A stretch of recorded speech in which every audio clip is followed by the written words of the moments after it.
No niin joo. Tähän mielenosoituksen loppuun, niin tässä striimi valitettavasti katkesi, koska akku hyytyy, täällä on sen verran pakkasta kuitenkin. Niin luen tällaisen englanninkielisen lehdistötiedotteen, joka on julkaistu meidän www.reformistudio.fi-sivustolla. Ja tämä koskee nimenomaankin tätä kurdiväkivaltaa, mistä Panu tuossa äsken aiemmin suomen kielellä puhui.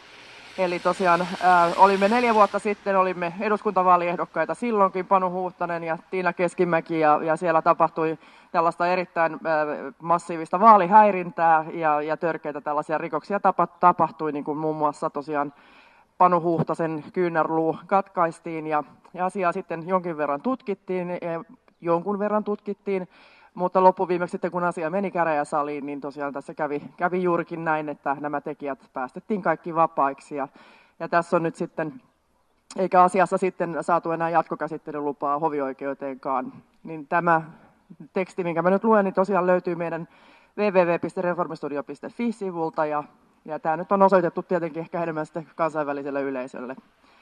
Eli mob offenders go free. On May 20th, 2022, in case number R20-9879, the Helsinki District Court failed to convict 4 violent offenders on major assault and battery charges. These offenders attacked a Finnish political candidate. During the attack, the candidate was hit with a pole bearing the Kurdish separatist flag. The candidate's arm was broken in the violence. Others were simultaneously attacked despite pleas for no violence.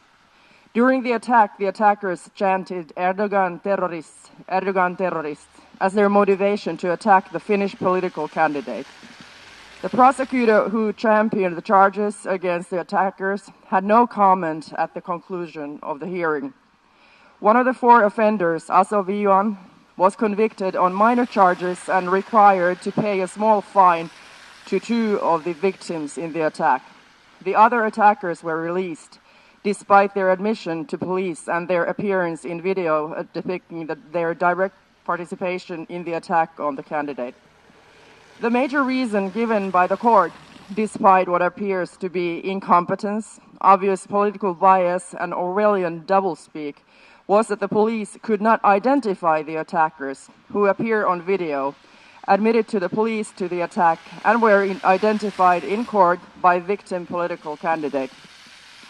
Since 2012, as on several prior occasions, certain Kurdish political activists have been allowed by President Niinistö and others in the Finnish regime to engage in violent attacks on Finns and their property.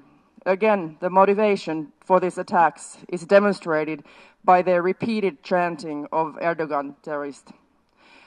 On other occasions, PKK, Partia Karkerin Kurdistan Workers' Party, activists have engaged violently with Finnish police officers absent any judicial intervention by Finnish courts.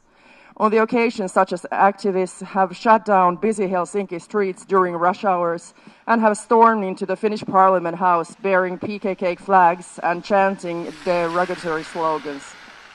The political activists have targeted this political candidate because he opposed support for the PKK due to its unrestrained attacks on innocent civilians and certain members of its political machine in Finland being repeatedly involved and unrestrained by Finnish authorities in the illegal importation of drugs to fund their illegal importation of weapons to Turkey and furtherance of their cause.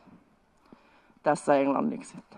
Eiköhän tässä sitten sanota kiitoksia katselijoille ja laittakaa linkkiä jakoon. Ja tosiaan tämä teksti ja nämä dokumentit löytyy siis Reformistudion nettisivuilta www.reformistudio.fi. Ja olen näitä paljon jakanut muun muassa omalla Twitter-tilillä, mitä näen. Terve menoa jakamaan. Kiitoksia kaikille katselijoille ja Panu varmaan ottaa viimeiset kuvat tästä.